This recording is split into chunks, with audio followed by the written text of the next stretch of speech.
when I started doing e-commerce, for a long time I was by myself, and the smartest thing I ever did was go to a high-end event, paid a lot of money, met a bunch of great people, and then co-founded a mastermind so we get together and share all the time. And that is such a fast, for me, it's been a much faster way to learn. Treading water is the same as drowning to people like you and me. You better start swimming. Welcome to the show. I'm your host, Rob Green. Well, welcome to today's podcast. We've got Chelsea Becker. I would say a furloughed / on leave flight attendant who is now a content creator? Very technically a bonding leave. Full year A unpaid bonding leave is what they Yeah. call it, or parental leave. I think now because it's not just mothers, it's on the paternal side as well. So I work for a great company. Who would have thought a parental leave would be so valuable? It really has been for me and so All right, lucrative. Yeah, exactly. Most of the time it costs us money when we have kids, especially It's on parental leave. So It's true. tell me a little bit about your experience. So you've been creating content. You went on parental leave. When did you go on parental leave? I've been on my full year of bonding leave since October 30th of 2023. Okay. Prior to that, I had taken off my full pregnancy as well because aviation is one of the only industries that pregnancy is still considered a disability just because of flying and radiation, the sleep schedules, different time zones, all of those things. So I was afforded my entire pregnancy off as well. So I've Wow. been off since March of 2023. Which is Okay. going on 19 months. And I'll go back October 30th of this year, but I have PPT and vacation, so I'll likely only end up back on the line flying in 2025. Holy smokes. Okay, so that's a long leave. I don't know if I've Really ever heard of that long. very generous leave, yes. Okay, and so then you said, I'm going to be on leave. You had a baby. Yes. And you said, I wanted to start documenting what I'm going through. And that is how you became a content creator? It is. So I've always loved running and fitness, nutrition. It's actually what I went to school for, was nutrition and dietetics. And I needed some way to be held accountable. My first baby, I had no issues getting back into the gym and moving my body and prepping my food and doing all those things. But that second child really throws you for a loop, having to be pulled in so many different directions. I was struggling with accountability, so I thought, I have no followers. I didn't know any of my friends or family were on TikTok either, which was sort of naive of me. But I started posting about my 75 hard journey on TikTok, my original page, just to kind of document that and have some sort of accountability. And I very quickly realized how much money there was to be made on this app. So I started a second account talking about side hustles while I was on this extended unpaid leave. And that's kind of where this journey began for me. And that was only in March of this year, which is crazy to think. Yeah. Wow. So 6 months. That's it. Yeah. Yeah. Okay, I want to jump right to it. What have the results been? Since you said, and first of all, I want to take a step back for those people that aren't familiar. TikTok Shop started in the US in September of 2023. So you were getting on at a perfect time, right? It was just starting to take off. They're pushing more of this affiliates in these shops. And then in March is when you kind of started the money-making side of it, documenting and making a side hustle out of it. Is that correct? Absolutely. Yeah. So I very quickly got to the 5,000 follower mark, which at the time was what you needed to have to be accepted into the TikTok Shop affiliate program.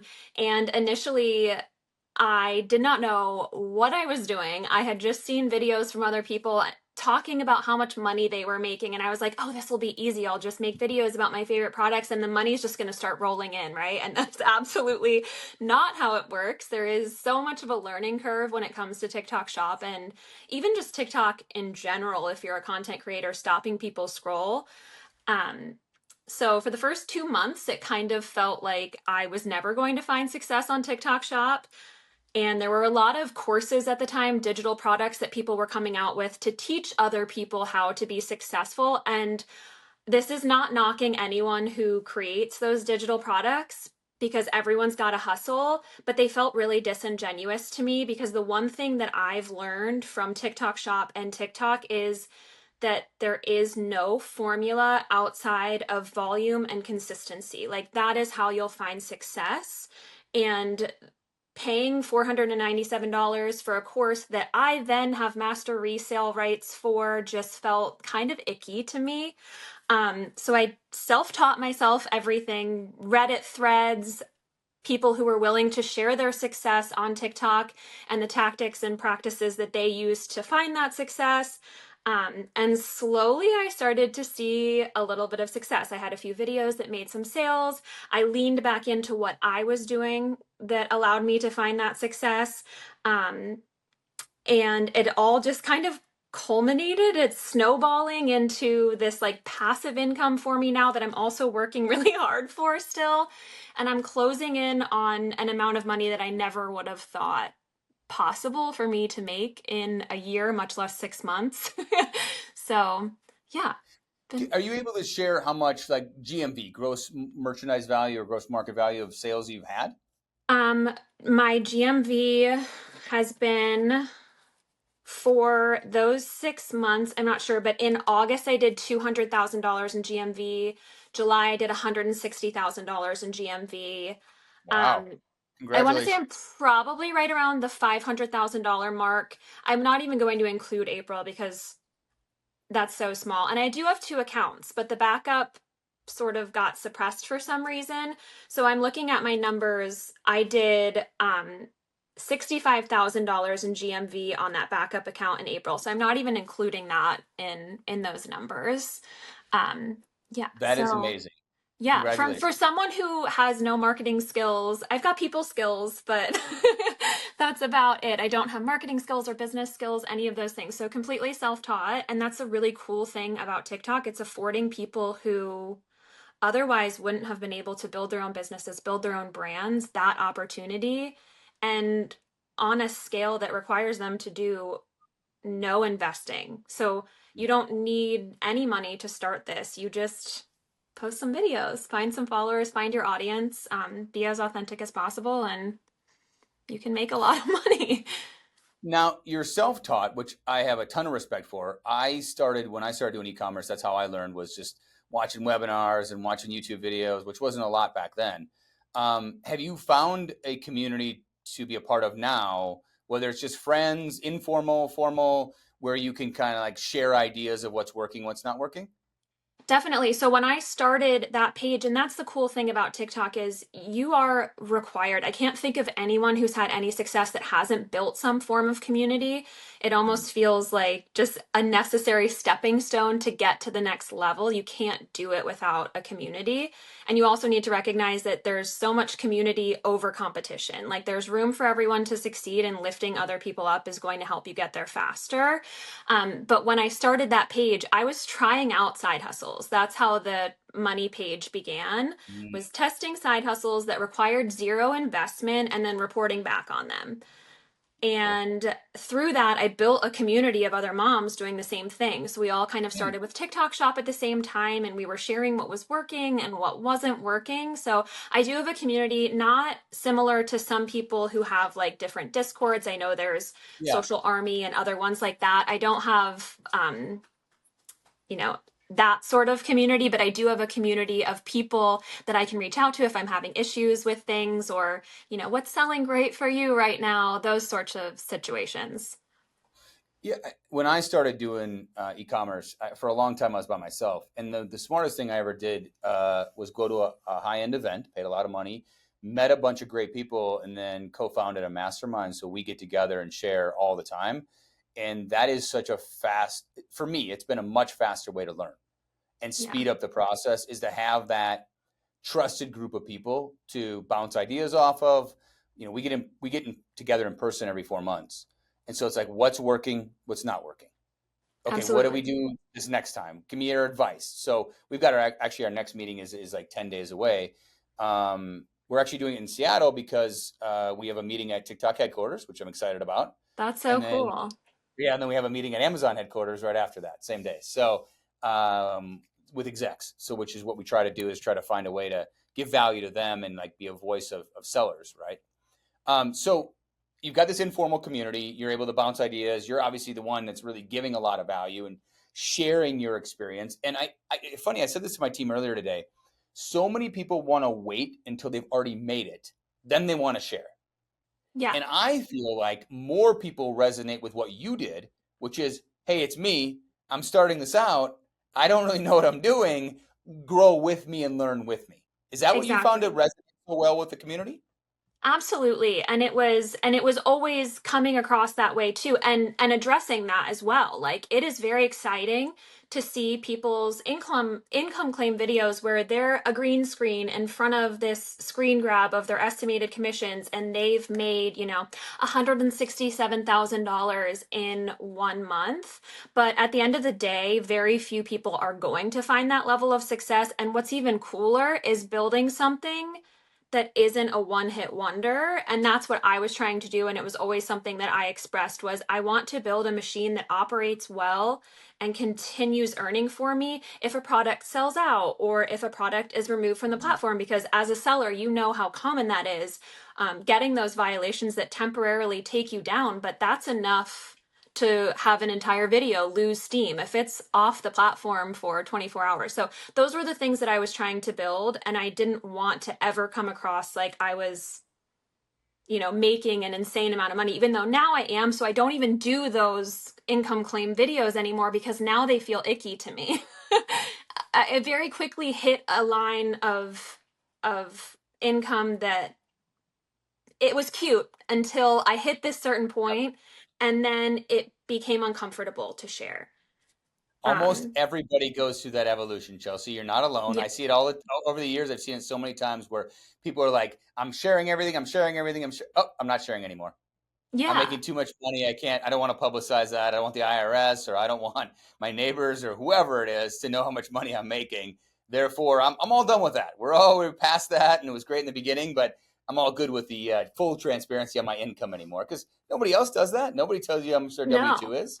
They don't wear a But T-shirt that my says I made 150 grand. Right. But my best performing videos, because of how that page started up until that point, was like, I would do 5 different side hustles a week and I would add those up. And it was like a cute little amount of money. And like, this is how much money I made this week as a stay at home mom. And then I had, a few videos take off, and it was hard to feel comfortable. Like you said, I'm dropping my kid off at camp. I don't want the lady behind me to have come across a viral video where I'm saying that I made X, Y, and Z Yeah, selling underwear on TikTok yeah, because yeah. that's my I most get it. viral video right now. So it's uncomfortable. Also, I've struggled with that too because that's where my page started, and now it's become just a shop page because I find it hard to show people my value. And that's the thing, is you have to stop people Mm. scroll with something. You have to be able to give them something to trust that you are as credible as you are. And without sharing how much money I'm making, it's hard to impart that wisdom and the things that I've learned on people because who am I? They don't know me. Do you know what I mean? And they can click on my showcase on my page and see that I've sold, 17,000 units or however many it is now. But without doing that research to stop their scroll on their For You page is near impossible. And neither one of us has anything to gain out of that if they're I not might have an stopping. idea for you. I might have an idea for you, Chelsea. So you were saying before we started recording that you're treating this like a business. Obviously, you made really good money in a very short period of time. And so I would put you in what I would call a solopreneur category. You're by yourself, right? No team, No team. just Chelsea with a Bookkeepers. couple of kids, working her butt off, figuring things out on her own. Yeah. And so she's like, all right, how do I offload things that maybe don't generate revenue, right? That's how I think about Mhm. it. And that is a challenge as everybody. I started off as a solopreneur before I had a team. Everybody I know goes through this. Like, what do I offload? What can I delegate? What can I get leverage from by paying someone an agency or whatever it might be? Talk to me about where you're at on that and your thought process, because I think this is a piece that everybody goes through that you could share this part of the experience. It won't resonate with quite as many people because there's less people that have had the success than are just starting out, but I think this would still resonate with a lot of people. Yeah, I think for me, it's finding the time to do it all. And when you are, like you said, a solopreneur, specifically as a content creator, there's never a time when the business is shut off. So for 24 Mm. hours a day, that's where my mind is going. What's my next video? Or do I have time to film a video? Do I have time to edit a video? But then there's all this behind the scenes as well. There's, I get, this is going to sound like an exaggeration. I get no less than 1,000 emails a day. It's absurd. I actually have a filter set on my email now where if someone doesn't address me by Chelsea, it automatically goes to spam. So both of my handles are keywords that go directly to spam. So if a brand hasn't taken the time to look at my name and type my name into an email, I don't have the time to read it. But I have to, and that sounds terrible. I have to do that. And I'm trying to find a balance between my personal life and also building the brand in the way that I am and outsourcing. So outsourcing things in my personal life, like having someone clean my house, has been something that's been necessary because when I have the time for personal tasks, I want to focus my energy on my husband and my kids, not cleaning a toilet. So I can have someone else do that for me. And I think right now, outsourcing other tasks is something that is a sticking point for me. And if I were looking at the situation from the outside in for somebody else, I'd say, have someone take over your emails, have someone take over your bookkeeping. But there are so many things that I want to take ownership of in this business, if you will. And sometimes I cringe even calling it a business, but that's what it is at this point. Yeah. It's what I've built. And so, as someone who is very type A, I'm a Virgo and it tells absolutely no lies. Mhm. I find it hard to like loosen the reins at all and outsource tasks. And there are certain things that feel like I can't outsource them, if that Okay. answers the question. I know we went in a loop there, but Okay. So yeah. I want to double click. There's a couple of things I want to jump into there. First one, because we send out messages all the time, I am going to write that down. If we are not addressing people by their first name, we've got to switch up our DM. No, is these invites? Are these DMs? Are these emails? They're emails. The DMs, if I'm being honest, the seller center in Yeah. TikTok is so antiquated and messy. Very seldom do I even get to those messages. Sometimes I'll scroll through if there's a thumbnail like of a brand that I recognize. I'll kind of scoot through. There's just not enough time in the day, and I know that I'm missing so many opportunities because of the way that I handle it, but I can Yeah. only do so much. I'm just one person. No, a So, thousand emails is crazy. I mean, at least you set yeah. up some filters to remove some of that stuff. And is that because do you put your email in your bio? Is that why they know it's your email? Yes, yeah, it's in my link tree. So, yeah. Okay. All right. So this is going to be purely for my benefit, I think. Yeah. I wanted to find someone, we use a lot of tools. We use FastMoss, Callow Data, software to identify creators we want to partner with. We use DMs, we use invites. We do a little bit of emailing, but honestly, we do more of the DMs and invites. How does somebody that's a brand that, has spent the time and said, hey, I do want to connect with somebody like yourself. First of all, how do we even get noticed by you? And then secondly, how do we get you interested in what we're doing? So for me, the first thing, like I said, is just use my name. Like it's right Yep. there. In fact, if you click on my page, you almost have to dig for my username. So I know Mm, that those are bots, which is the reason. And I understand you said even when we were chatting earlier that you use bots to mhm. you have to automate certain parts of the system, but for me, I'm at a point now where I can pick a few random things, make videos about those things, and I know that I will make money almost in perpetuity as long as they stay in stock under the same listing. Those videos will earn for me.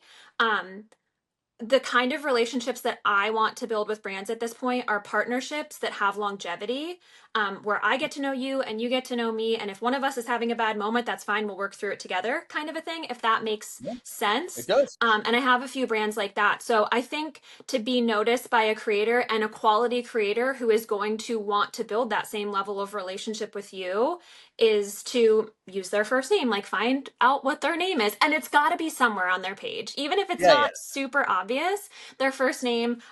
Maybe finding something on their page. Hey, I saw that you're a mom, you've got a couple kids, we have this product. I know that you said that you're in the supplement space too. So, like, we've got this product that's been really well researched. And as a parent myself, or whoever is reaching out from your team, be your assistant when she reached out for the Hmm. podcast was so kind, and it felt like I was being sent an email from a person, not from a bot. And She's B real. might I was gonna say B might be a bot, but she's a good one. She's no, Bea's real. She's a real person. I promise Yeah. you. She's not a And bot. she was super nice, and you could tell like that came across that you weren't it. And the original email I'm sure was a template, but the response wasn't, and you can tell those things. Like they come through in Mhm. messages. But reaching out and just kind of the things that you choose, the reasons that you chose that creator, like tell them we've got this product that might boost energy. I know that there's a bunch of those in like Yeah, iHerb has reached out with those, and as a parent myself, I know that you are lacking energy. We all are, like something along those lines. We think that you might be a perfect fit to promote this specific product, and tell them why, because I get messages like that all the time too. I've been watching your content for all of this time, and they're like the weirdest products that I would never ever ever promote. And I'm like, clearly you haven't. no, they haven't. That's a bot. That's a Yeah. bot for sure. So Okay, so okay, this is awesome. This is great. How do you? I love your mentality. By the way, every smart. I have a bunch of friends that own brands.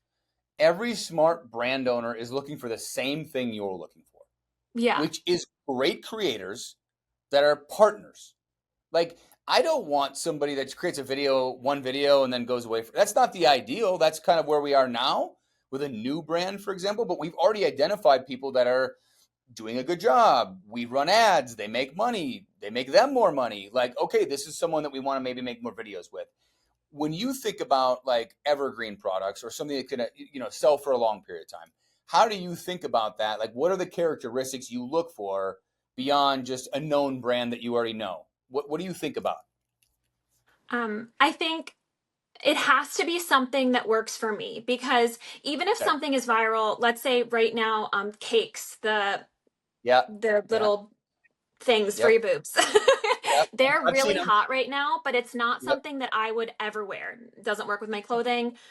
And I know how hot they are. I know people have gone on lives just showing them in their hands. They're not even talking about using them. If I Yep. can't scream to you that I danced for 6 hours on a Yep. dance floor and I was sweating like crazy and they didn't fall off of me, if I can't preach about it and scream to you from a mountaintop about it, I'm not going to promote it. Like there might Love it. be little things that make my life easier that I'll accept a sample for.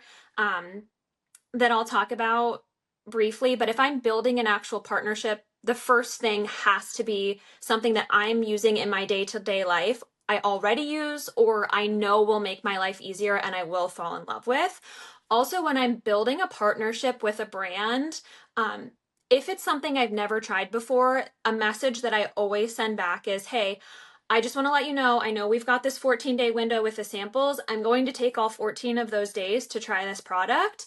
And if I don't like it, I'm not going to make a video for people to buy it, because while I've made a lot of money and things feel a lot smaller to me now, I still recognize that when someone is clicking that link on my page, they are spending their hard-earned money. And I think it's really easy for a lot of creators to lose sight of that when they're being sent thousands and thousands and thousands of dollars worth of products and they're not having to pay for them. That's something that I always look at too, is the price point.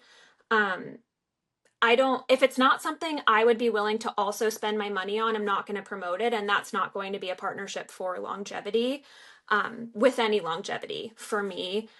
Those I think would be the top three things. And then also just how the brand interacts with its creators. Hmm. A lot of brands have gained not so great reputations with how they've treated their creators. And some of them are deteriorating rapidly. So I don't want to work with any of those brands either. And then just this is a personal thing, but, and I know that that's the point of marketing, is flooding the market. But, and I know that that's also one of the key factors to success as a TikTok Shop affiliate, is to latch onto products that are either on an upward trend or already viral. But for me, there are some products that aren't worth the hype, and it's not worth latching onto, despite the brand being great, despite the product maybe even being great. Right now, there's a very specific brand that is giving away Teslas to creators, and they are Yep. absolutely flooding the Yep. market with their products. But these are people who have no clue what those things actually do. They're watching other people's videos. I don't want to be a part of that. Despite Yep. the fact that I actually do take those products, I don't want So to be a wait, part of that. You actually, I know exactly the brand you're talking about, Yeah. and you actually take their products, Yeah. but are unwilling to be a creator for it because it feels too, It uh, just feels really disingenuous yeah. I when was gonna everyone, say, sorry, I interrupted you, but that's what I heard when you were talking was authenticity. yeah. And that's That's always what you, I want to come yeah. across That's first. what I was hearing, Yeah. And I and I get think, those messages a lot from people, sorry, but I like, no, oh, I've never watched an ad all the way through. And somehow here I am. I've looped back twice. I'm that's like, awesome. yeah, and it is really cool. And like that to me is more important than making a buck most times. Like Mm. some of the comments that you get a lot of the times, and when you're in the space for long enough, you'll have a lot of them. But it's like, oh, I can get this cheaper at Walmart, or I can get this cheaper on Amazon. And my response is always, if you can get it cheaper somewhere else, do it. But I love those comments because 9 times out of 10, especially if I've made a video saying that this is the cheapest place you can get it, it is. And then I have the opportunity to make a video reply that says, here, you've said this, this, and this. Let me show you all of the points where you were wrong. Because Mary Ruth's, for example, we were talking about them. A lot of people, and I don't know what it is, I think it's just a really intelligent marketing strategy from Mary Ruth's, but they've leaned hard into TikTok Shop. You cannot buy Mary Ruth products from Mary Ruth as affordably as you can on TikTok Shop. Their pricing is always better on TikTok Shop. Very seldom. I think Prime Day, it might have been the same price. And their shipping is just as fast as it is buying it from Amazon. They're, I mean, faster than their own website. Not to knock them, but I mean, they're running a great business on TikTok Shop. So, Yes, and I love yes, those that's a comments focus from point. people. I know Jay runs their marketing, and Jay is a friend of mine, and he is very focused on that. So he'll be happy to hear that he's doing a good job on that because that's all new this year. I mean, that's all they started cranking, I think, like February of this year. So what they've been able to accomplish in such a short period of time is really impressive on their side. So I want to jump into the next topic. Is I think somewhat controversial, but from my side makes no sense. So I want you to educate me, Chelsea. Okay. What is the story on Spark codes? So, Let's talk about it. okay, for the audience's reference. So, as a creator creates a video, if we have a relationship, I'm the seller, I send you a sample, you create a video, and I want to run ads to that video. TikTok requires me to get a Spark code from you. You can then set the duration of how long you're authorizing the Spark code for. I get this barcode from you, and now as a seller in the ads manager, I go in, I create it, I upload the Spark code, I can now post and run ads. Okay, Yes. tell me your thoughts on Spark codes. I think Spark codes, I think they're great, but there are some instances where they're not so great. So I've got more failures on ad codes than I do wins. I have Okay, one brand that I posted a video that sat in my drafts for a really long time, posted it, it converted to some sales. They reached out via email, first name, not my handle. good I job. responded. I gave them the ad code for 365 days because at that point I was very green and very naive, and it worked out in my favor, thank goodness. Okay, Um, I gave them the ad code. That video has generated, I think I wrote it down actually, that video has generated $62,000 in GMV since June 2nd. And they're constantly running ads on that video for me. They've never taken a misstep with me. It's been a great relationship since day one for the last 3 months, and I will continue to extend that ad code as long as we can coexist in this peaceful environment and we're both making money, right? Um, so this is how shortly it's after, supposed to work, it Chelsea. This is how is. it's supposed to work. I'm confused. This sounds like you're saying my pitch. This is how it's supposed to work. It's meant to be a symbiotic relationship for both of us. We're all supposed to make money, Yes, right? I'm But with you. there are instances where it's not great because as a creator, when I give you, the brand, my ad code, you have the ability to do whatever you want with my video. You can delete comments, you can turn comments off, you can change the commissionable link.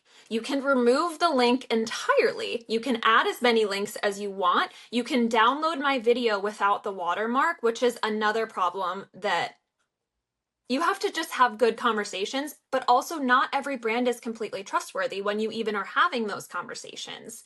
I know you wanted to say something No, to that. I thought that was the way it was in the past. And my understanding as because I can't do when I get a Spark code as a seller, I can't do anything. All those things you just said, I can't do today. Okay. So my understanding is TikTok has changed that, because what I had heard like maybe 4 months ago or so is that people were giving the Spark code, and then what the brand would do is before they ran ads, they would cut the commission.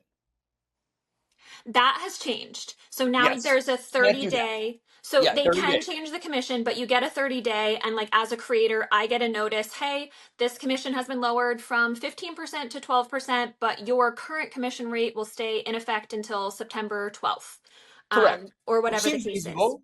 That seems They can reasonable, just right?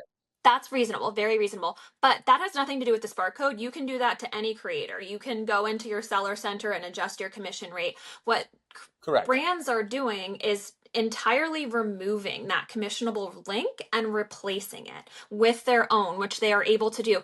But shortly after I had this beautiful relationship that I built with this brand and we're both making money, everything is going great, I generated a 365-day ad code for a skincare brand. And it was a very expensive device. I was happy to give them the ad code because I didn't think that the video would convert on its own. And I very seldom do this, but it was a product that was offered to me in a collab.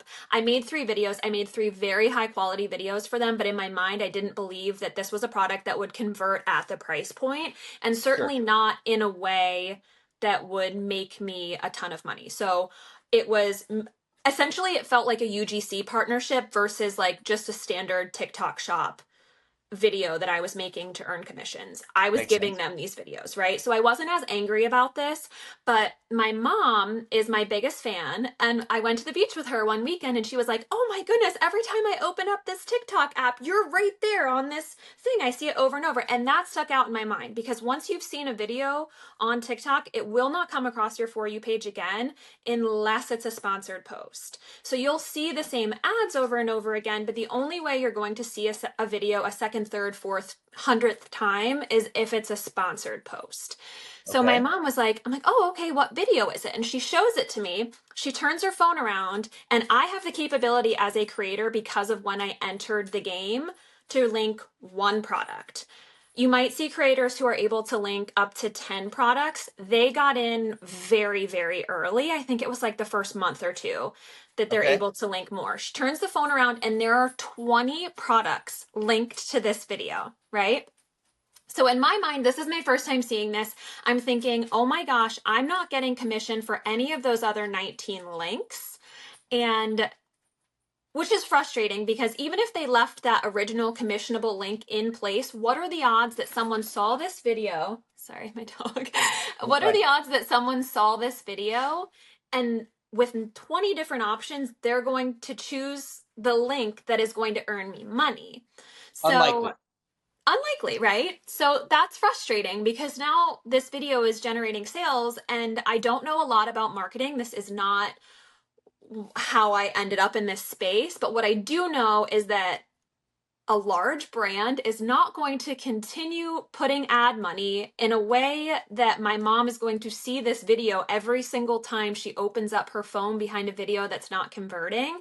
And I have no way of seeing how much that video has sold, but I know that it's generated sales for them because they continue to run ads on it.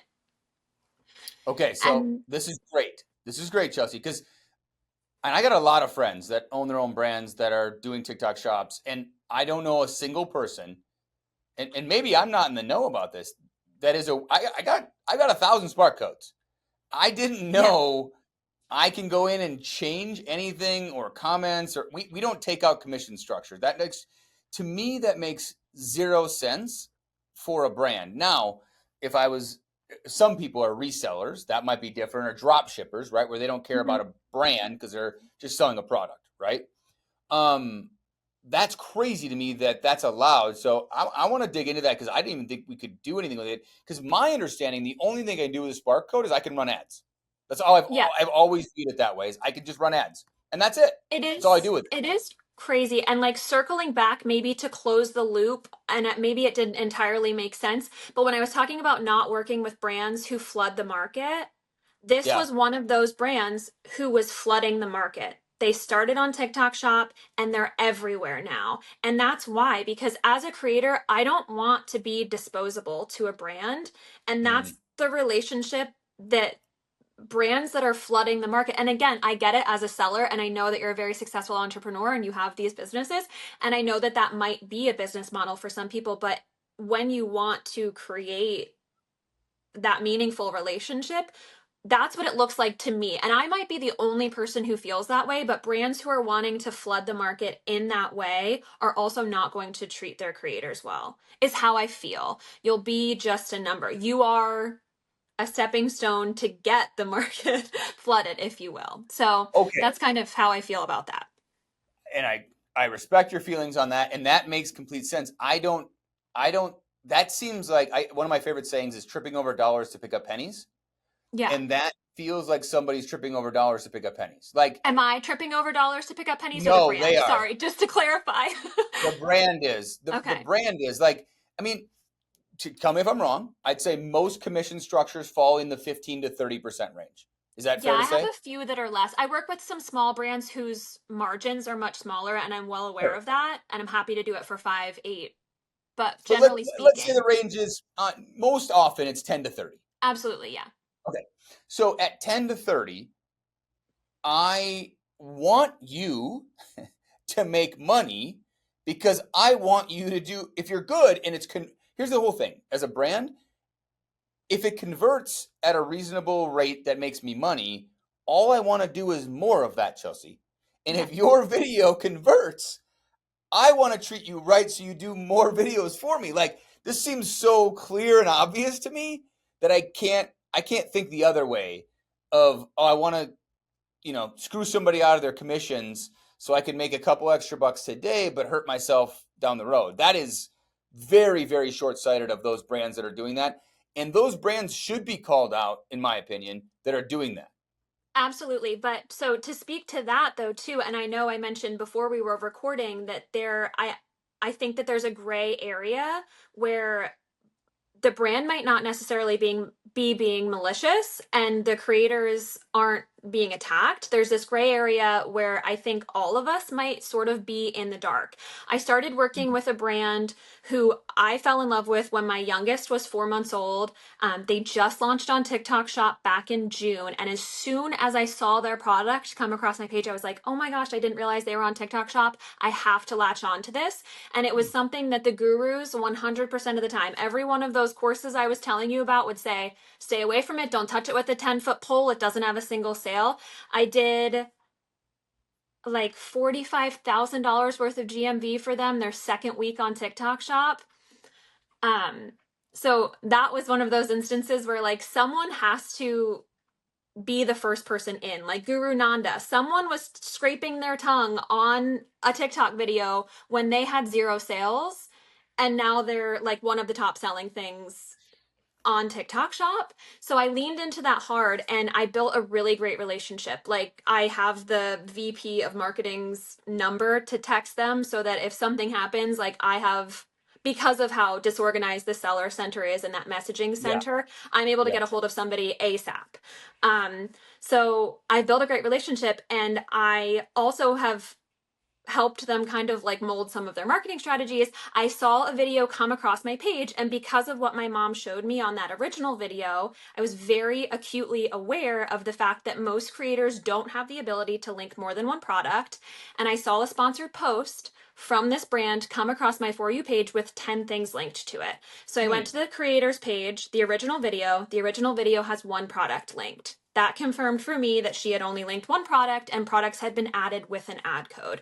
So I took a screenshot of it. I reached out and I said, hey, I'm so happy to continue sharing my ad codes free of cost. This is a great relationship for both of us. However, I want to address something. I sent him the screenshot and I said, this is not fair to the creator. Have you guys added these links? Are you aware of how this works?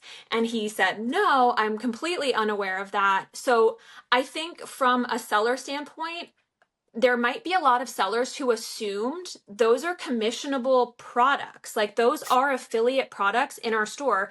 If we add them to their video, anything that converts from that video, they might earn commissions on.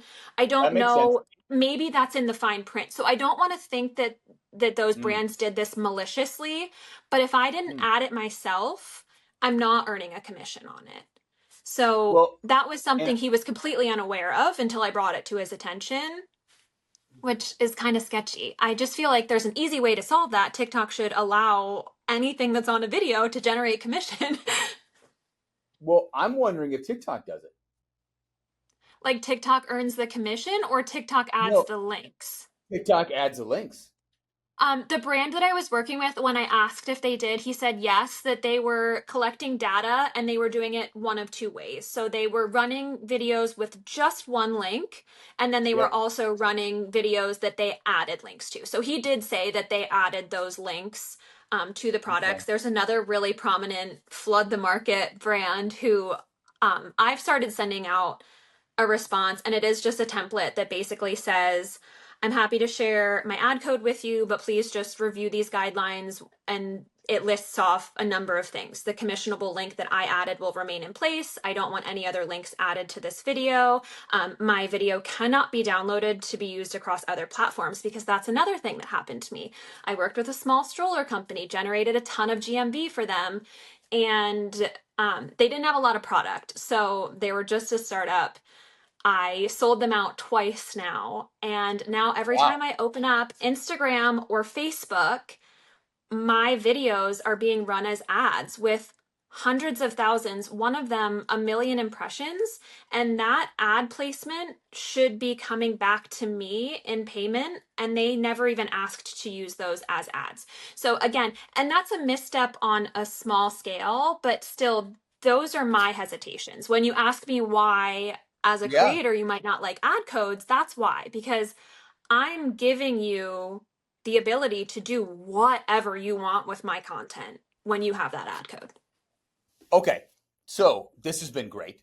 I love this dialogue between both of us because we see it from, I see it from your perspective, but I think it's good for people to understand both sides. So how I think about it, I'll tell you exactly what we do. We track every single creator's video every day. So Mhm. we created a script. We get all the results. How many followers you have, your link, how many likes, views, shares, everything on every video is updated in our spreadsheet, in our database. Okay. When it crosses a certain metric, and that could be something like 1,000 views or 50 likes or an order. An order is an easy one, right? Yeah. Then that goes into a category of maybe we should run ads on this. And then what we do is we have someone on the team manually review each video and say, oh, this is a good video. We hit green, yellow, red. It's a good video. It's okay, or it's really bad. And I don't know how it got to me this many views, right? Or whatever it is, right? Yeah. And then that's how we run ads. We say the green and the yellow, we run ads and we test. And so in marketing, I've always viewed it as this way. I don't know what's going to work. We're going to test, and then we're going to, the stuff that works, we're going to do more of it. The stuff that doesn't work, we're going to cut it. One thing I would suggest you do, especially at the level you're at now, I would highly recommend brands you're going to work with, go look at their spend on ads. Okay. So Where do there's I ways to find do. that? That's a great question. Okay. Sorry to cut you So off. no, this is perfect. We use two tools, Fast Moss and Calodata, Kalodata. I've been on Both of them. Calidata. Okay, so I'm looking at your profile right now while we're talking, and I can see the brands you're talking about. I can see the videos you're talking about. And not only that, I can see the ad spend. So I can see how much they spent on that video in ads. And it gives me a ratio of how much how much revenue was generated from ads and how much revenue was generated from organic. Okay. And if I was a creator, I would want to partner with brands that have budgets for advertising, because to me, the right partnership it's just fuel on the fire. Like if you create a good ad, like Chelsea, we have an unlimited budget for profitable activities. If it Yeah, makes money, there is no budget. I We just love do that. more of it. Right? That is how we think about things all the time, every day. So it's like, how do we find the ones that work? And I mean, it's TikTok. Who the heck knows? Like you said earlier Exactly. before we start recording. I mean, Jesus, nobody knows. If anyone tells you they know what's going to go viral, they're lying to you. Or they're selling There you are, something. yeah, or selling you something. There are definitely characteristics that increase the probability, but nobody goes viral all the time. It just doesn't happen, right? So I think about it that way from a partnership is like you want companies and brands that are willing to put the money behind you to take what you've already done. And I think of it as amplification, right? So just amplify it. And that's the way I think it should live. It's really hard right now because you've got such a new platform. Brands are trying to get their foothold in. Creators are trying to figure out who to work with. And it's kind of a messy, I think TikTok's platform is the best I've seen, by the way, of being a Yeah. marketplace around that. But it's just still super messy the way it is now. And if you're a new brand, it's really hard to get traction, like you said, because you get all the creators who have no GMV. And Right. you're like, terrible video, terrible video, terrible video. So I think it's that partnership. But I think as a creator, I would definitely want to understand if they have a budget for ads, and Okay. even ask them like, if this does, what is? Oh, here's a good question for you, Chelsea. Yeah. When I create this video, what does it need to do for you to be considered a success for you? Okay, I love that. I do. And like, but the thing is there are a lot of brands that will come and that template that like circling back to that again, another reason is we've got creators making $10,000 a month or they'll open with that. Like, do you want to make $10,000? Yeah, of course I do, but like what's the catch? And what's Yeah. the product? They don't tell you what the product is, and then they'll say, Uh, "We have $200 a day in ad spend." And mm, you have a video that's converted and they're still not willing to put that ad spend behind it. Or worse, they ask you for that ad code saying that they're going to run ads on it and then they never do. And my ad code is just sitting out there mm, sort of in limbo, not knowing what's going to happen with it, which is why I've just started generating 30-day ad codes and I'll tell brands if I'm willing to send them to them. This is a 30-day ad code. It'll expire at the 30-day mark. We can talk more about it at that point if you're not choosing to run ads on them in the first place. But I've also started to, because you said with your, yellow, green, red system too, I've started not giving ad codes out to brands until my videos are converting. Like it's I not, like that. that's scary to me too. Now having had that experience with a brand who sort of just pirated my video and is Mm, now using what could have brought me thousands of dollars worth of UGC income without any money coming in my direction. Um, I recognize I am asking those questions now. I should have asked them sooner. And I like that you're okay. saying before you even agree to work with a brand, ask them what the process is, because I sort of feel like some of the brands on TikTok, 9 out of 10 times, they're not even going to respond to that question because I think as a creator, they're looking for people who are just kind of like, okay, let's just throw a bunch of pasta at the wall and see what sticks.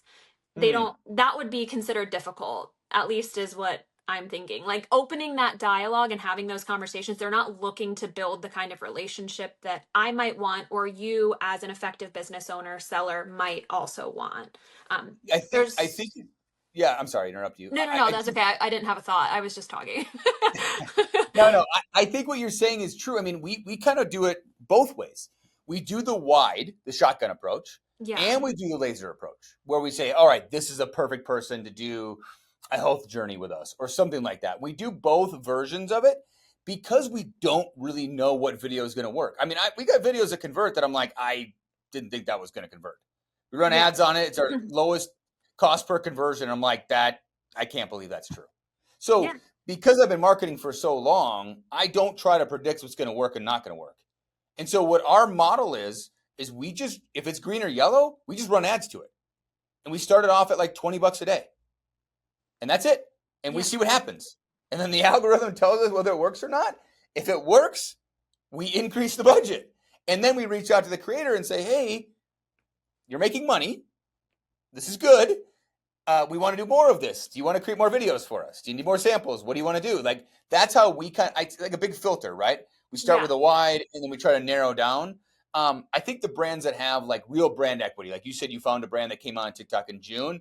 Those guys should purely be doing sniper or laser focused, in my opinion. That's what they should be doing. If it's a newer brand or a brand without that brand equity, not a well known, a huge brand, then I think they have to do both probably to get yeah. enough of the quality for us to test. Because I'd say 80% of the videos we get are not worth putting ads on, honestly. That makes sense. And I think that brand did a great job. And I do believe that they cast a really wide net. The situation, our relationship sort of started in a unique way because I was clingy. I latched on immediately because it was a product that I loved so much. It wasn't them like having to reach out and build that relationship. It was kind of the alternative, Yeah. the opposite of that. But so they did cast sort of a wide net. But I get that, like as a business person, that you do need to have a broader perspective of some things and then laser focus on others. That totally makes sense. Um, yeah, I get that. It's just it's sometimes it's challenging, and it's challenging from both perspectives too. Yeah. Like as Well, I'm sure as the seller and then the creator, because you constantly think, and you don't know as a seller, you send your samples to somebody, they might make yeah. one crappy video and they just wanted to try the product, and that's a really sticky situation to be in too. And that's another thing. I know you asked what I look for, but if I were a seller, if the shoe were on the other foot, I think it would be really important for me to look at someone's profile and make sure that they have products that they're posting about again and again and again, that they're willing to lean into their success, or they're not willing to give up on products after they've made just one video. And I think that comes with time as well. Like that was one of the biggest mistakes I made in the beginning was I would make a video about something, and if it didn't immediately convert, I thought that it was the product, and it was a tough pill to swallow. Little slice of humble pie, but like it wasn't the product, it was me. And I Yeah. needed to try again from several different angles. And even now, knowing how to create videos that convert, I am still in a position where I'm like, sometimes you have to do it 10 different ways Yeah. to get one that'll sell. So funny you say that because our best converting ad in the last couple weeks, this woman has created 4 or 5 videos on her own. Yeah, And so now we got some conversions. That gives me 4 or 5 videos. I can just test them all, that's right? And perfect. then we know which one performs the best. I mean, I've been doing advertising for ever, like 15 years. Started on Google AdWords 15 years ago. I've been running ads on Amazon. I mean, I've run ads forever. It gives you the most amount of data that I've ever seen as a platform. Like I can see an incredible amount of data, like demographics, age, gender, interests. So I can hyper focus my advertising. That's something where a partnership with a brand really makes sense too, Chelsea, is if you understand who your audience really is, that would be helpful to a brand when you're really working with them of saying, hey, listen, just so you know, my audience is 35 to 44-year-old women who've had a baby in the last 12 months or whatever it might be, or 25 to 44 women who are really focused on side hustles, right? Anything that can help them target gives them a better opportunity to take that money and put it to the best use. Yeah.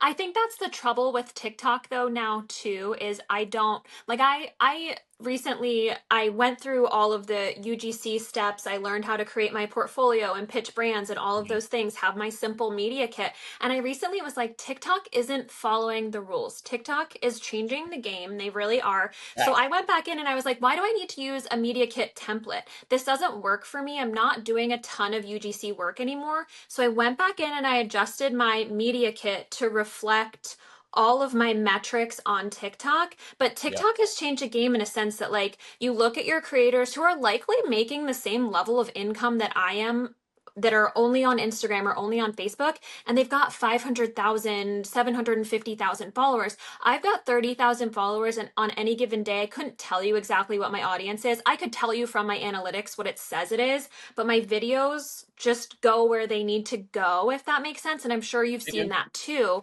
Like, I'm a micro influencer who's making pretty large influencer money. Like, my neighbor is an influencer who is just like a traditional influencer in the sense of the word name, and like all of the stuff and the work that she's doing for what she's making. Like, I sold a few packs of underwear on a Mhm. video that I posted back in May, and I made that yesterday. Like, so it's just sort of changing the atmosphere, if you will. You don't need all of those followers, And that's something where I get stuck is I couldn't look at a brand and say, hey, this is where my videos go, especially because Mhm. I am almost exclusively a shop account at this point on this page. So That's I don't fair. share a lot of life and things like that, which I kind of like. It's not a normal content creation scenario where you have to share more than you're comfortable sharing. Um, I think you're right. We don't look at follower count, to be clear. yeah. Follower count means very, very little. Instagram, yes. TikTok, no. It Yeah. doesn't matter. I mean, when I look at the top performing creators on a monthly basis, rarely, very rarely are they huge followings. Almost always are smaller followings. Even the ones that are like in the top 20 every single month, they have now started to build decent followings, but none of these people are 1 million or 2 million or 3. Those all the multi-million followers don't know how to do affiliates. They don't know how to do shops because they're not Yeah. on the list, right? And so they're not in the top 20. And so I think it really is judged by the creative and that specific video. It's almost like independent trials. It's It like, yeah, you is. got a little bit of following and maybe they'll serve it to a few people in the following, but really it's how good is this video? It's kind of like you're as good as your last video, which is kind of tough also.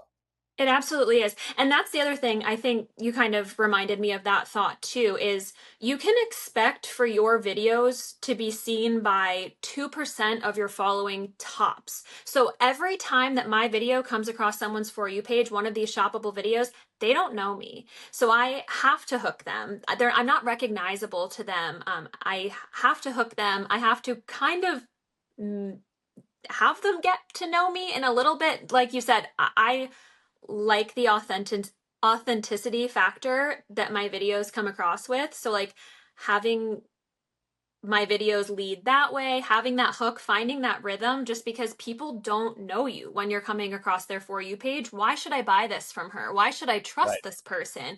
All of those things. And I think that might be from a normal influencer who has 100,000, 200,000, a million followers, when they're used to coming across people's For You pages or their explore page on Instagram and people knowing who they are. Um, Whereas I have to give people just the littlest bit in a quick and concise way so that I don't lose them either. Do you know what I mean? Yeah, the volume is just a different game on TikTok. The volume of videos is unbelievable, right? So, and the speed at which people are going through them is different than other platforms. Well, I know we're already over time, Chelsea, and I'm I this has sorry. been no, this is great. I love this. I think the audience is going to love this. I think all my friends are going to love this. That the heavy e-commerce brands. This has been fun because I like to talk to people on the other side of it. I mean, we try to build partnerships and we're big on it. I mean, I'm sold on this. This is our number one focus as a company is TikTok. So, I mean, we've arranged a meeting there. I mean, we're trying to get this all figured out. And I'm actually going to ask, I wrote that down to ask TikTok if we get anybody that knows anything about it when we meet with them about it. Like, are they adding links in or are sellers adding links in? Because that I don't think that should be the case. I mean, I agree with you. That doesn't make a lot of sense to me. Or you just pay the creator on all the links. Yeah, Like, that that would too. be the best case scenario. And I think that might be part of the thing. I'm in, like I mentioned, in several different discords, and recently some Yep. of the brands have expressed, hey, we do add links to these videos. One of the messages I read recently, and I have to dig further on it, I haven't had a lot of time recently, but said if those items aren't in your showcase, you won't receive a commission on them. So I'm curious. I've just been adding everything. If I'm giving out ad codes, I will Mm, add everything in your store to kind of see if that helps. that makes sense. And I'm not really sure, but I love getting this perspective from you too, because it's good to know that those intents weren't necessarily malicious. Yeah, I mean, I feel like from some of the guys I know, I would have heard about it. To be honest with you, if this was like a malicious, somebody would have like Yeah. hacked their way into it Or and been like, just like "Hey, a, hey, you know what you can do yeah, for free. yes." I feel like I would have heard that somewhere from somebody along the way if that was the case. But again, I could be clueless about that. So, well, I'm excited to see. Just before we finish, you're at a really interesting like tipping point, I think, in this business. Where do you want to take this next? What's next? So that was actually one of my questions, and I'm happy to hear, as someone who has been in the e-commerce space as long as you have, that you think TikTok is what deserves most of your attention at this point. Um, because I only started content creation, which also still feels cringy for me to even say, but at the beginning of this year, there is no diversification in my portfolio. I am on TikTok. I have one page, a backup that doesn't perform well. I don't have a presence on Instagram or Facebook. I do have an Amazon storefront, but I haven't been successful with that because I've put all of my eggs into the TikTok shop basket. And I'm just curious if you would think whether or not it's important for me to try and diversify to other platforms to kind of do those Well, things. so I have probably a biased opinion on this from a guy who's done too much diversification over the years. I think that most of the people that I know that are really successful really focus on one thing and do it incredibly well. And I understand the want for diversification.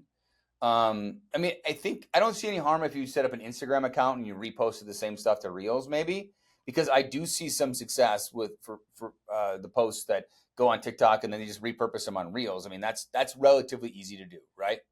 But as a content creator, do you think about community? Do you think about coaching? Do you think about creating your own brand? Are any of those ideas that you think about maybe doing down the road?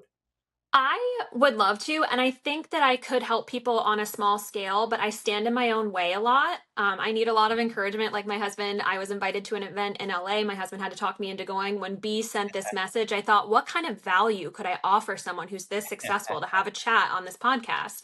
Like, I constantly feel like I'm out kicking my coverage with the things that I've been doing this year, and I stand in my own way. So, kind of speaking to the point earlier that I made about not feeling like I can give people value without telling them exactly how much money I'm making, I also am too honest. And I think that the only thing I could offer to people would be post more and post consistently. But I recognize there's more to it. And from the outside looking in, I could tell you I have a lot to offer, but I don't feel like I'm confident enough to say like, let me mentor you or let me help you get to where you'd like to go as much as I would love to. And I feel like I probably could when I think about it critically. I just very much stand in my own way for those things. And I still don't have my head fully wrapped around the level of success that I've found this year. I think that's another Yeah. part of it.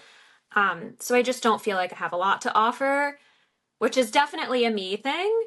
Yeah. If I was looking at this situation from the outside in, I'd be like, oh my gosh, how have you done this? Like, what are the things? Clearly, you've put, you know, things into action that are allowing you to do this over and over again. I've got one video that's at 2 million views. I haven't really found a lot of virality. I'm just consistent. Like I'm consistently making the same numbers with like a slight upward trend daily. Products go out of stock. I don't care because I've got 15 other ones that are also selling on a daily basis.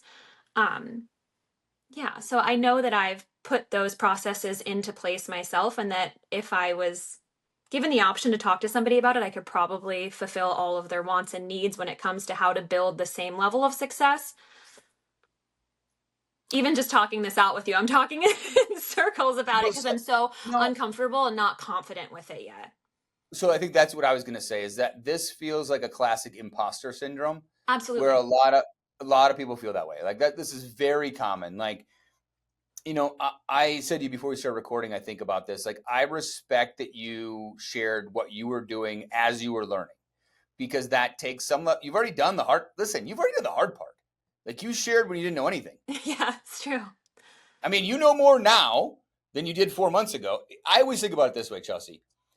Every 6 months, I look back and go, I didn't know anything 6 months ago. And That's then true. 6 months from now, I'm going to look back at today and go, God, I was stupid 6 months ago. Yeah. Because I'm constantly learning and learning and learning. And so that's the goal is a continuous learning. So there's a trick to this. It's from Dan Sullivan, strategic coach. But basically, it's like if you look forward where you think if you're here and you go, I think I ought to be here, you just have sadness, disappointment. But if you're here and you look from where you came from in the past, all you can see is growth and happiness. True. And that's a trick that I've used many, many, many times. He calls it the gap and the gain. It's a great book, by the way. He said, if you look at the gap, all you can be is disappointed. If you look at what you've gained, all you can see is positivity and learning and happiness. So it's a really quick like change of reference. And instead of saying, well, I ought to be here, or I'm not number one, or whatever it might be, like, yeah, but there's only one number one. True. I'm here. I'm 3/4 of the way up the mountain. That means most of the people are below me on the mountain. And all those people might be able to benefit from what I've learned over the last year. And that That's might true. help you feel more confident in helping people and sharing. And really, it's not coming from like, hey, I'm an expert, I'm a guru. It's, hey, I want to just share what I've learned in my experience. It may or may not resonate with you. Yeah. No, that's pretty cool. I also there's a sticking point there for me because when you come across those videos on your page, there are so many people now who've had one-hit wonder videos. They post a green screen of, a $20,000 month, and that was from one video that they got really lucky with, and now they're selling you a course. And so Yep. I never want to come across that way, but it also feels kind of icky to say, like, right at the beginning, I'm not selling you a course, but let me tell you how much success I've had so I can tell you these other things. But I do want everyone to do this. Like, this has afforded my family so much. It's going to afford me the ability to fly less when I go back to work and be with my babies more. It's allowing me at a certain point, because I've established myself as an S corp, to hire my kids when they're old enough to help me. Like, That's what we all do. of these things, like, I'll be able to set my kids up for success in retirement because I'm not going to pay them into a bank account. It's going to go into an IRA. All of those things that I've been afforded because of this, I want to share with other parents, and I want to share with other moms. So I appreciate that advice. I just, again, need to get out of my own way because it's tricky. And I should add, no one in my family, no one in my personal life knew that I was doing this for months until I ended up coming across people's For You pages, and I would get text messages. I didn't even tell my mom. I got interviewed by the New York Times back in April, maybe. And I finally told my mom because they sent a photographer to my house. My husband wasn't home, and I was like, I just need to tell somebody that someone says they're coming here under this idea that they're going to photograph me and they might be from the New York Times, but now I'm doubting it so much that, like, I would have this ability to, like, I don't know, have built something that they would want to interview me for and then photograph me for this thing. So nobody knew. That's the other thing is, and I still kind of harbor some of that, just feeling uncomfortable that I'm on social media at all. I get it. I think these are all normal feelings that everybody has when they start something new. And I think that, you've powered through it, and you should be very proud of all the success you've had. I mean, I've interviewed a few people, and there's one woman I interviewed a couple months ago, and she went viral and made 50 grand off a video. And it changed the trajectory of her family's life financially. That's Like, amazing. completely changed it. It's crazy. That's One video. amazing. And isn't Yeah, it and it's crazy though that I hear you say that and I'm envious of that, despite the fact that I've found just as much success and then some, but it's just happened more steadily. It wasn't a windfall. I haven't had my windfall moment. I'm waiting for it. But But I think you're right. I mean, listen, my opinion on it, I believe the same thing of what you've already espoused, which is consistency, right? Be consistent, diligent, volume. If you do that enough and you do quality, it's unreasonable to believe you won't have one of those moments. that's true. And that's how I think about it. By the way, every time we send out samples, 100 a day, I go, one of these will go viral. Someday it's unreasonable to believe if I send out 5,000 of these, one of them won't go viral. So The golden ticket is somewhere. it's out there somewhere. And I've seen that every friend of mine that's been a shop owner that has had success, the story is the same. I sent out samples and samples and samples for a month, 2 months, 3 months, and then one video popped off, and that was a tide that all boats went up. And that's exactly what happens. So, we got to end this, or you and I will be on here all day. So I know. I appreciate this. Sorry. No, Thank this is you. awesome. No, don't apologize. This is awesome. I am so excited for you, and if I can ever help with anything, please let me know. I'm excited. So, Chelsea, thank you so much for coming on the podcast today. Thank you so much, Rob. This was great. If you enjoyed today's episode, please subscribe, leave a review, and share with friends. And if you're an entrepreneur interested in coming on the show, visit therobgreenshow.com to get in touch. Stay curious and never stop learning, improving, or growing.